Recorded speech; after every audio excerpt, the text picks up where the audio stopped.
दोस्तों, welcome back my channel digital Dixit official. Today I am going to create one video that is related to React components. ठीक है, तो इस video में हम कवर करने वाले हैं रिएक्ट कंपोनेंट्स। रिएक्ट कंपोनेंट्स कैसे क्रिएट करना है, क्यों क्रिएट करना है, पर्पस क्या है रिएक्ट कंपोनेंट का, कितने टाइप्स के रिएक्ट कंपोनेंट होते हैं, फंक्शनल कंपोनेंट किसे कहते हैं, क्लास बेस्ड कंपोनेंट किसे कहते हैं, स्टेट लेस कंपोनेंट किसे कहते हैं, स्टेटफुल कंपोनेंट किसे कहते हैं। ये सारी जो कॉन्सेप्ट है, जो सारे भी डाउट है, आपको मैं इस वीडियो में समझाने वाला हूँ। तो गाइस, इस वीडियो को आप स्किप मत कीजिए। और दूसरी एक रिक्वेस्ट है मेरी कि इसके आगे जो भी मैंने वीडियो बनाए हैं, क्योंकि मैं चाहता हूँ कि आप रिएक्ट सीखो विथ कॉन्सेप्ट और विथ पर्टिकुलर एग्जांपल। ठीक है, तो मैंने आपको पहले ही बताया कि अगर आपने ये वीडियो देखना चाहते हो, मतलब समझना चाहते हो, तो इसके पहले वाली जो वीडियो है जिसमें मैंने कवर करा है कैसे एनवायरनमेंट सेटअप करना है, कैसे फोल्डर स्ट्रक्चर समझना है, कैसे बूटस्ट्रैप यूआई फ्रेमवर्क इंटीग्रेट करना है, वो तीन चीज़ आप करके फिर इस वीडियो को देखिए ताकि आपको एग्जाम्पल पूरा समझ में आवे। ठीक है, बट अभी के लिए आई होप कि आपने वो देखा होगा, तो मैं समझ उसी बेस पे समझता हूँ कि मैं आपको डायरेक्टली वीडियो पे मूव करता हूँ। ठीक है, तो मैं जाता हूँ मेरी एप्लीकेशन जो मैंने 3000 पॉट पे रन करी है, रिएक्ट एप्लीकेशन। तो आपको पता है कैसे रिएक्ट एप्लीकेशन रन करनी है, बट अभी इसमें आपको देख रही है एक यूआई जिसके अंदर एक टैक्स है, जिसके अंदर एक लिंक है। ठीक है, आपको पता ही है कि वो कहाँ से आती होगी, app.js। ठीक है, तो अभी हम पहले समझेंगे कि रिएक्ट कंपोनेंट क्या है। तो रिएक्ट कंपोनेंट क्या है, बेसिकली कलेक्शन ऑफ छोटे छोटे कंपोनेंट से एक एप्लीकेशन बनती है। ठीक है, तो हम क्या बोल सकते हैं, collection of user interface means मेरा छोटा सा एक, जैसे कि मेरी अपनी खुद की बॉडी होती है, इसमें मेरे वन हेड है, टू लेग्स है, टू हैंड है, तो वो जो हुए मेरे बॉडी के कंपोनेंट हुए। ठीक है, उसको मैं मतलब अलग अलग जगह पे वो डिवाइडेड है, मतलब आप समझ पा रहे हो मैं क्या बोलना चाहता हूँ। लाइक फ्लिपकार्ट एप्लीकेशन हम देखें, एप्लीकेशन थ्रू हम जाए तो जैसे कि फ्लिपकार्ट है। ठीक है, हम फ्लिपकार्ट थ्रू आगे बढ़ते हैं। तो फ्लिपकार्ट में देखें तो ये हेडर है जिसके अंदर बहुत सारे कंपोनेंट लाइक कार्ट है, लॉगिन बटन है, सर्च बार है, लोगो है, स्मॉल स्मॉल अदर कार्ड है, स्लाइडर है। तो ये पूरी फ्लिपकार्ट बनी है कलेक्शन ऑफ कंपोनेंट। तो हम बोल सकते हैं कि collection of user interface is called components. ठीक है, तो उससे उसके बेनिफिट क्या होगा कि अगर हम लोग कंपोनेंट को अलग अलग कंपोनेंट से डिवाइड करेंगे, सॉरी एप्लीकेशन को अलग अलग कंपोनेंट में डिवाइड करेंगे, तो अपना बेनिफिट ये होगा कि पहले तो अपनी एप्लीकेशन फास्ट चलेगी, दूसरा चीज़ मेंटेनेंस भी इजी रहेगा। कैसे, जैसे कि समझो कि आपने किसी एप्लीकेशन को बना दिया है, आपने लॉन्च करी है एप्लीकेशन प्रोडक्शन पे, और अगर कोई इश्यू आता है और कोई कंपोनेंट में कोई इश्यू आ रहा है, तो आप उस कंपोनेंट को बंद करके निकाल के भी अपनी एप्लीकेशन रन कर सकते हो, ताकि आपका मतलब जो भी है वो इश्यू आप तब तक सॉल्व करो जब तक वो तो आपकी एप्लीकेशन वहाँ पे लोड होगी। मीन्स आपने वो जो बगेबल कंपोनेंट है जिसमें बग आ रहे हैं वो आपने निकाल दिया है, मीन्स आप एप्लीकेशन अभी रनेबल मोड पे है, तो आप इजी टू मेंटेन कर सकते हो। दूसरा, आप मल्टीपल डेवलपर्स को वर्किंग प्रोसेस में शेयर कर सकते हो, जैसे कि दो डेवलपर ये कंपोनेंट पे काम कर रहे हैं, दो डेवलपर ये इंडिपेंडेंटली काम कर रहे हैं, मीन्स डिपेंडेंट नहीं रहेगी किसी काम में, तो डिपेंडेंसी भी यहाँ पर से हट जाएगी, मेंटेनेंस भी इजी रहेगा। दूसरा मेन इंपॉर्टेंट है कोड रीयूजिबिलिटी, मीन्स आपकी एप्लीकेशन के अंदर ऐसे बहुत सारे कंपोनेंट होंगे जो बार बार यूज होते होंगे एप्लीकेशन के अंदर, तो आपको क्या करना है, ऐसे कंपोनेंट आइडेंटिफाई करने हैं और उसको एज ए कॉमन कंपोनेंट बनाना है, फिर एप्लीकेशन के अंदर यूज करना है। ठीक है, बट वो कैसे क्रिएट करना है वो मैं चीज़ आपको ये समझाने वाला हूँ, इसके लिए ही ये वीडियो बनाया। तो गाइस प्लीज़ इस वीडियो को आप ध्यान से पूरा देखिए। तो पहले मेरे दिमाग में एक आइडिया ये आ रहा है कि मैं आपको समझाऊं कि हेडर कंपोनेंट, फुटर कंपोनेंट और होम पेज, वो तीन कंपोनेंट हमको इसमें बनाना है, क्योंकि कोई भी एप्लीकेशन हो इसमें तीन पार्ट तो होते ही है एज ए कंपोनेंट। जैसे कि हम देखते हैं रिएक्ट की ऑफिशियल साइट। ठीक है, जिसमें आपको दिख रहा है component, header component, strip component, footer component और ये कंटेंट कंपोनेंट। तो हम यही चीज़ समझने वाले हैं कि ये कंपोनेंट हम कैसे क्रिएट करें। ठीक है, तो हम जाते हैं यहाँ पे एक फोल्डर बनाने के लिए जिसका नाम है कॉमन। मैंने कॉमन क्यों रखा है गाइस, क्योंकि मैं चाहता हूँ कि मेरे प्रोजेक्ट फोल्डर स्ट्रक्चर के नेम दूसरे डेवलपर भी समझे। तो उसका मीनिंग क्या होगा कि आप भी फोल्डर स्ट्रक्चर ऐसा ही बनाओ, यूज़र अंडरस्टैंडेबल बनाओ, प्रोफेशनलिज्म को ध्यान में रख के बनाओ, ताकि ये मेंटेन रहे एक स्ट्रक्चर। ठीक है, तो यहाँ पे आपको भी पता पड़ गया हो कि मैंने कॉमन लिखा है, इसका मीनिंग कि मैं यहाँ पे कुछ कॉमन ही करने वाला हूँ। तो गाइज मैं यहाँ पे बनाऊँगा हेडर डॉट JSX, मीन्स मैं हेडर फोल्डर यहाँ पे हेडर्स कंपोनेंट क्रिएट करने वाला हूँ। यहाँ पे मैंने हेडर कंपोनेंट के लिए JSX फाइल बनाई। JSX फाइल इसके लिए बनाई क्योंकि मुझे जावास्क्रिप्ट XML के कॉन्सेप्ट यहाँ पे यूज़ करने हैं। That's why I am just creating the header dot JSX and simply यहाँ पे import React library. So how we can import like तो मैं आपको यहाँ पे बताता हूँ कैसे इंपोर्ट करना है। इंपोर्ट रिएक्ट फ्रॉम, यहाँ पे हम डिफाइन करेंगे फ्रॉम रिएक्ट। तो ये मेरा रिएक्ट कंपोनेंट बनने जा रहा है। तो पहले तो मैंने बता दिया कि दिस इज रिएक्ट कंपोनेंट, क्योंकि मैंने यहाँ पे रिएक्ट इंपोर्ट करा है। यहाँ पे मैं बनाने जा रहा हूँ फंक्शन कंपोनेंट बनाने जा रहा हूँ। तो यहाँ पे मैंने हेडर कंपोनेंट लिखा है जिसके अंदर मैं रिटर्न करने वाला हूँ एक डिवीज़न, और इस डिवीज़न में मैं क्लास ऐड करने वाला हूँ जिसका नाम लिखने वाला हूँ मैं कॉमन हेडर। और यहाँ पे मैं एक सिंपली h1 टैग में लिखने वाला हूँ क्योंकि मुझे बड़ा नाम चाहिए। This is header component. Okay, so guys आपको इस फाइल में समझ में आ गया होगा कि मैंने एक फंक्शन कंपोनेंट बनाया है। इससे हम फंक्शन कंपोनेंट क्यों बोलते हैं, क्योंकि मैंने एक फंक्शन सिंटेक्स से कंपोनेंट बनाया है। आप देख रहे हो कि आपने पहले भी डॉक्यूमेंट्री में पढ़ा ही होगा कि जो रिएक्ट की ऑफिशियल साइट है जिसके अंदर जो वर्जन्स है, ठीक है, जो नया वर्जन लॉन्च हुआ है 70 के ऊपर का, जिसमें हुक के कॉन्सेप्ट आया है, जिसके अंदर उन लोगों ने क्लास बेस्ड कंपोनेंट को निकाल के फंक्शनल बेस्ड कंपोनेंट रखा है, क्योंकि उसमें बहुत सारे क्लासमेट कंपोनेंट के अंदर बग्स वो सब आइडेंटिफाई हुए हैं और कहीं ना कहीं बेटर है function component based on compare to class component. That's why in new React version all use a function component. Okay, सारे लोग क्या करते हैं, फंक्शन कंपोनेंट यूज़ करते हैं। इसके लिए मैंने आपको फंक्शन कंपोनेंट कैसे क्रिएट करना है वो बताया है। सिंपली फंक्शन लिखना है, कंपोनेंट का नाम लिखना है, अभी कोई प्रॉपर्टी है नहीं तो ब्रैकेट्स क्लोज ओपनिंग क्लोजिंग करना है, कर्ली ब्रैकेट्स, ठीक है। तो यहाँ पे मैंने सिंपली रेंडर करवाया है, बट अभी इससे काम खत्म नहीं हुआ, मुझे क्या करना है, इसको एक्सपोर्ट भी करना पड़ेगा। मैं क्या करूँगा, उसको एक्सपोर्ट, क्योंकि मुझे इस कंपोनेंट को कहीं यूज़ करना है तो मुझे परमिशन देना पड़ेगा कि yes this component will be use in my application in anywhere. तो मुझे परमिशन के लिए यहाँ पे एक्सपोर्ट डिफ़ॉल्ट सिंटेक्स में वो कंपोनेंट का नाम लिखना है ताकि कोई भी ये कंपोनेंट को पब्लिकली यूज़ कर सके, ठीक है। तो मैं इस कंपोनेंट को बना के यूज़ करने वाला हूँ यहाँ पे, क्योंकि पूरा कॉमन स्ट्रक्चर यहाँ पे मुझे इम्प्लीमेंट करना है, ठीक है। तो मैं यहाँ पे जा रहा हूँ, इंपोर्ट करूँगा हेडर फ्रॉम हेडर डॉट के बाद ये फोल्डर है, उसके बाद फाइल का नाम है, और यहाँ पे मैं HTML सिंटेक्स के बेस पे यहाँ पे मैं कंपोनेंट यूज़ कर रहा हूँ। आप यहाँ पे देखोगे तो आपको यहाँ पे मिलेगा क्या, कंपोनेंट। गाइस कंपोनेंट तो लोड हो गया है, आपको पता पड़ गया होगा कैसे कंपोनेंट क्रिएट किया है। मैं थोड़ा बहुत इसमें गो थ्रू करता हूँ क्योंकि आपको इसमें और डिटेल में समझ में आवे। यहाँ पे आपको एक और क्वेश्चन होता होगा कि क्लास नेम यहाँ पे डिफाइन करा है। कई बार क्लास भी कोई यूज़ करता है, मतलब HTML में हम लोग समझते हैं कि क्लास यूज़ करते हैं, तो यहाँ पे भी क्लास क्यों यूज़ ना करें, क्यों हम क्लास नेम यूज़ करें, क्योंकि क्लास क्या है कि एक रिजर्व कीवर्ड है जावास्क्रिप्ट पर। जैसे कि रिजर्व कीवर्ड किसको बोलते हैं, इसकी मैं यहाँ पे लेट कांस्टेंट, ये सब रिजर्व कीवर्ड है, ठीक है। वैसे ही क्लास एक रिजर्व कीवर्ड, तो इसका मीनिंग क्या हुआ कि जब हमारी एप्लीकेशन लोड होगी, कंपाइल होगी, तो कंपाइलर समझेगा this is a reserve keyword not UI class. So in JSX we define the class name as a UI class, ठीक है। तो आपको ये भी समझ में आ गया होगा कि क्लास नेम और क्लास में क्या डिफरेंस है, क्यों यूज़ करना चाहिए। इसके बाद हम लोग आते हैं इसका इंपोर्ट करके यूज़ करने का, वो भी चीज़ हमने समझ ली। बट गाइज अभी मुझे लगता नहीं कि ये UI अच्छी है, इसके लिए मैं क्या करूँगा, आपके लिए मैं अच्छी UI रेंडरिंग के लिए ट्राई करूँगा। तो मैं चलूँगा बूटस्ट्रैप पे बहुत सारे ऐसे हेडर्स पड़े होंगे, तो मैं क्या करूँगा, सिंपली यहाँ पे जाके एक हेडर को, उसके डिज़ाइन को कॉपी को पेस्ट करूँगा। आपको अगर देखो UI क्रिएट करना आता हो तो वेल एंड गुड, आप कस्टम भी बना सकते हो, खुद से ही बना सकते हो, बट मैं अभी बना रहा हूँ वीडियो, तो मैं चाहता हूँ कि कम से कम टाइम में आपको ये वीडियो मिले। तो इसके लिए मैं ये UI एग्जिस्टिंग कॉपी करता हूँ, यहाँ पे जाके इस इन बिटवीन यहाँ पे पेस्ट करूँगा, और यहाँ पे मुझे क्लास की जगह पे क्लास नेम रखना है। तो मैं सिंपली यहाँ पे रिप्लेस करूँगा, मुझे यहाँ पे लोगो चाहिए नहीं तो मैं यहाँ पे निकाल दूँगा लोगो, और यहाँ पे सिंपली मुझे एप्लीकेशन का नाम भी चेंज करना है, बट अभी देख लेते क्या आया है कि नहीं।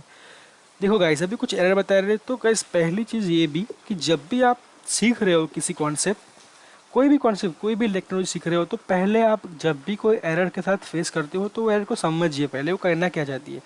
अभी जैसे कि ये कंपाइल होने पे मुझे एरर बताया कि header.jsx में header.jsx में आपने कुछ नाम गलत लिखा है यहाँ पे, ठीक है। तो यहाँ पे कुछ गलत हो गया है, मैं यहाँ पे क्या करूँगा, उसको निकाल दूँगा। जैसे निकालूंगा मेरा कंपोनेंट रेंडर हो गया। मीन्स यहाँ पे मैंने एक हेडर कंपोनेंट बनाया, उसकी यूआई बूटस्ट्रैप की कॉपी करी और यहाँ पे यूज़ करवाया। मुझे यहाँ पे नाम भी चेंज करना है तो मैं सिंपली यहाँ पे कैसे चेंज करूँगा, दीक्षित ऐप। ठीक है, तो ये मेरा दीक्षित ऐप लोड हो गया। तो गाइस इसको हम क्या बोलते हैं, स्टेटलेस कंपोनेंट। क्या बोलते हैं इसको, स्टेटलेस कंपोनेंट। कई बार इंटरव्यू में क्वेश्चन होता है कि स्टेटलेस कंपोनेंट किसे बोलते हैं, स्टेटफुल कंपोनेंट किसे बोलते हैं। तो गाइज आपको बोलना है कि जो कंपोनेंट पे स्टेट मैनेज होता है इसको बोलते हैं हम स्टेटफुल कंपोनेंट, और जिस कंपोनेंट में ओनली यूआई रेंडरिंग होती है, जैसे कि अभी ये स्टेटलेस कंपोनेंट है जिसमें रेंडरिंग हो रही है ओनली यूआई, तो इसको हम बोलते हैं स्टेटलेस कंपोनेंट। तो हम समझेंगे यहाँ पे कि स्टेटफुल कैसे बनाए इसको। तो हम पहले लेते हैं एक हुक्स, यूज स्टेट। ये हुक्स है जिसको हम डिफाइन करेंगे कॉन्स्ट में। यहाँ पे एक मैं हुक बनाऊंगा, लोगो, यहाँ पे मैं सेट लोगो, स्टेट में मैं यूज़ करूँगा, डिफ़ॉल्ट लोगो नेम रखूँगा डिजिटल दीक्षित, और यहाँ पे वो नेम मैं यहाँ पे यूज़ करूँगा सिंपली। ठीक है, तो आप देख पा रहे हो अच्छी तरीके से यहाँ पे क्या रोल होगा, दीक्षित ऐप डिजिटल दीक्षित। ठीक है, मीन्स ये मेरा स्टेट मैनेज हुआ है इस कंपोनेंट के अंदर, तो इससे हम क्या बोलते हैं, स्टेटफुल कंपोनेंट। तो गाइस आपको ये भी डाउट क्लियर हो गया, स्टेटफुल किसे कहते हैं, स्टेटलेस किसे कहते हैं। ठीक है, तो इस कंपोनेंट में आपको इतना ही समझना है, stateful, stateless, then class name and functional class समझना है। इसमें कैसे प्रॉपर्टी पास करनी है वो आगे वाली वीडियो में लेके आऊँगा, बट अभी के लिए मैं आगे जाता हूँ, फुटर क्रिएट करना है मुझे। ठीक है, तो मैं क्या करूँगा, यहाँ पे जाके फुटर ढूंढूंगा। मेरे पास एग्जिस्टिंग बहुत सारे फुटर है गाइज, अगर आपको एप्लीकेशन में कोई कंफर्टेबल लगे उसको आप सिंपली कॉपी पेस्ट कीजिए, यहाँ पे कॉपी करके आप यूज़ कर सकते हो, बना सकते हो एक कंपोनेंट फुटर डॉट JSX। उसको आप कंपोनेंट बनाओ, इंपोर्ट रिएक्ट, इसमें आप बना दो function component, function footer, return कर दो यूआई। ठीक है, तो मैंने ये यूआई रिटर्न कर दी। मैं यहाँ पे क्लास नेम रखना चाहता हूँ। ठीक है, तो यहाँ पे मेरा फुटर भी रेंडर होना चाहिए, बट अभी मैंने इसको इंपोर्ट नहीं करा, इसके लिए रिटर्न नहीं करेगा, रेंडरिंग नहीं करेगा। मैं क्या करूँगा, उसको यहाँ पे इंपोर्ट करूँगा सिंपली। यहाँ पे करूँगा मैं फुटर एंड यहाँ पे फाइल का नाम, और यहाँ पे मैं फुटर को यूज़ करूँगा सेम एज HTML सिंटेक्स। तो यहाँ पे भी अभी कुछ एरर है, समझना ज़रूरी एरर क्या है, क्योंकि मैंने अंडरस्टैंडेबल फॉर्मेट में कुछ लिखा है जो अंडरस्टैंड नहीं कर पा रहा है, तो उसको मैं निकाल देता हूँ। यहाँ पे सिंपली यहाँ पे फुटर अभी मैंने एक्सपोर्ट भी नहीं करवाया है, तो यहाँ पे देखो एक एक्सपोर्ट के, अगर आपने एक्सपोर्ट नहीं करा है तो आपको एरर समझना है कि एक्सपोर्ट डिफ़ॉल्ट इंपोर्ट फुटर, जो इंपोर्ट करा है वो एक्सपोर्ट नहीं करा है, तो आपको यहाँ पे एक्सपोर्ट करना होगा। ठीक है, तो कैसे एक्सपोर्ट करेंगे, एक्सपोर्ट डिफ़ॉल्ट फुटर, जो नाम लिखा है वो। तो ये हो गया अपना header and footer components ready. Now we are going to create home page component. Now what can I do, first create home dot JSX,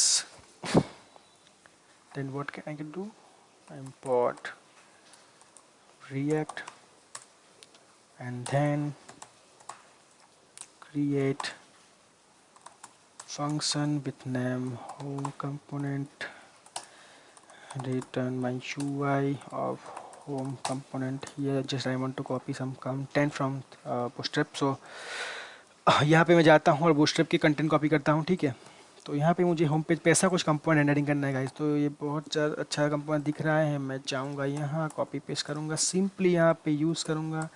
class name मुझे नहीं चाहिए तो मैं रिप्लेस कर दूँगा, मेरी इमेज भी नहीं है क्योंकि मैंने इमेज यहाँ पे इंपोर्ट ही नहीं करवाई, और सिंपली यहाँ पे मुझे उसको यूज़ करना है गाइस।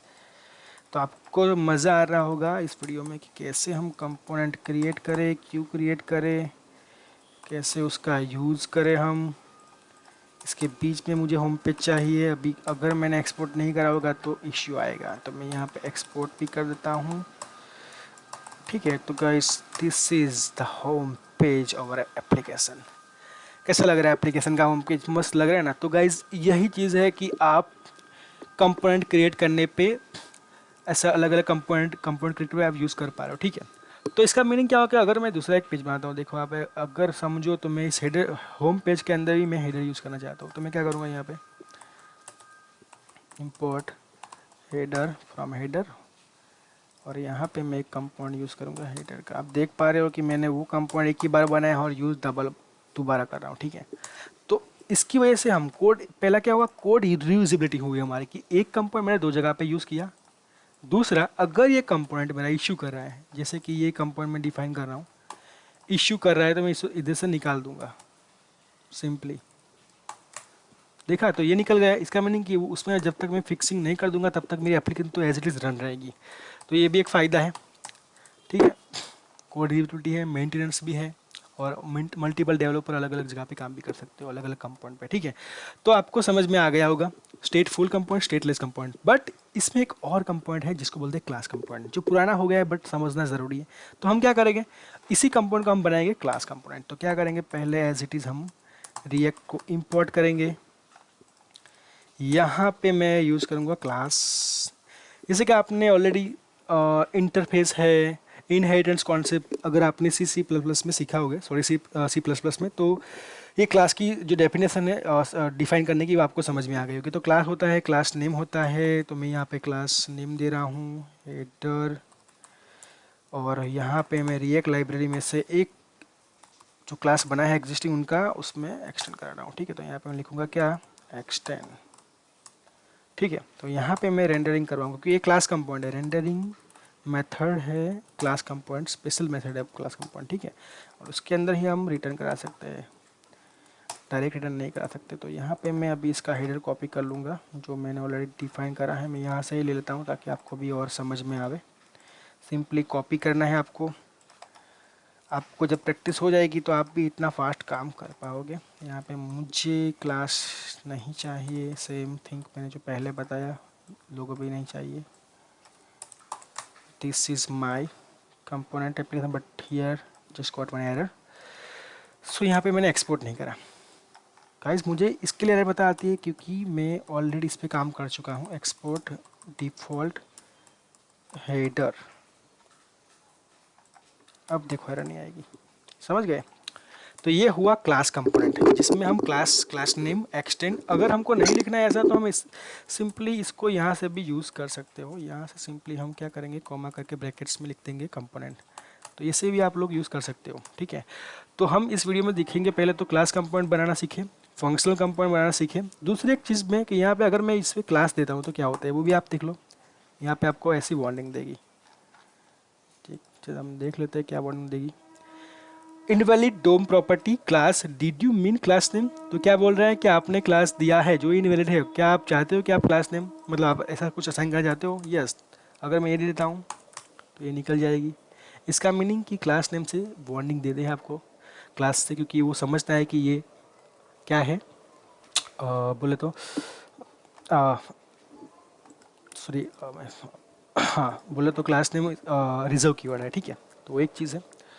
अभी दूसरा क्या है कि हमने क्या क्या समझा, क्लास कंपोनेंट कैसे बनाना है, फंक्शन कंपोनेंट कैसे बनाना है, स्टेटलेस कंपोनेंट कैसे है, किसे बोलते हैं, स्टेटफुल कंपोनेंट कैसे क्रिएट करते हैं। अभी मुझे समझना है मल्टीपल कंपोनेंट कैसे रेंडर करना है, ठीक है। तो मैं चाहता हूँ कि इधर मैं मल्टीपल कंपोनेंट रेंडर करूँ। जैसे कि मेरा एक कंपोनेंट है जिसके अंदर मैंने एक कंपोनेंट ये बनाया है, दूसरा कंपोनेंट मैं बनाता हूँ ये, ठीक है। और यहाँ पे मैं रेंडरिंग करूँगा UI, इसके नीचे लिखूँगा ठीक है। यहाँ पे हम बनाते हैं फुटर के, निकाल देते हैं इतना पूरा, यहाँ लिखेंगे फुटर 2, ठीक है। और इस कंपोनेंट को मैं ऐसे यूज़ करूँगा तो वो क्या करेगा, एरर देगा, एक्सपोर्ट। तो हमें जब हमें 2 कंपोनेंट क्रिएट करने हो किसी एक कंपोनेंट के अंदर और यूज़ कराना हो तो हम ऐसे नहीं कर सकते, हमको क्या करना पड़ेगा, इससे हमको रखना पड़ेगा ऐसे ब्रैकेट्स में, और यहाँ पे भी उसको जहाँ पे उसका यूज़ करना है वहाँ पे भी हमें क्या करना पड़ेगा, ब्रैकेट्स, ठीक है, ऐसे। फिर हम उसको यहाँ पे यूज़ कर सकते हो, ठीक है। तो गाइस समझ गए आपको कि दो कंपोनेंट भी मैंने यहाँ पे कैसे आपको क्रिएट करना है वो भी बताया, तो आपको ये भी समझ में आ गया होगा। सो अभी इस वीडियो में हमने पूरा कवर कर लिया है कैसे कंपोनेंट क्रिएट करना है। और दूसरी एक चीज़ की यहाँ पे आपको बता देना चाहता हूँ कि जो हमने डोम क्रिएट किया था रूट एलिमेंट, उसके बीच में पूरा यूआई रेंडरिंग हुआ। दैट्स वाई हम लोग इंडेक्स डॉट फाइल में ये रखते हैं, ठीक है, और इसको हम कॉल करवाते हैं रूट को। अभी क्या करेंगे, हम लोग पूरा समझ गए कैसे क्रिएट करना है, कैसे होम पेज क्रिएट करना है, कैसे हेडर क्रिएट करना है। तो इसके आगे वाले वीडियो में हम समझे कैसे हम उसको नेविगेट करवाएं पर्टिकुलर पेज पे, राउटिंग कैसे सेटअप करें। तो गाइज़ आगे वाला वीडियो आप ज़रूर देखिएगा, और जो एग्जिस्टिंग वीडियो है आप उसको देख के वीडियो में जाइए ताकि आपको और समझ में आए। तो अगर आपको ये वीडियो मेरा पसंद आया हो तो प्लीज़ लाइक और सब्सक्राइब कीजिए और शेयर कीजिए। अभी के लिए धन्यवाद for watching my video and best of luck for next video. Thank you.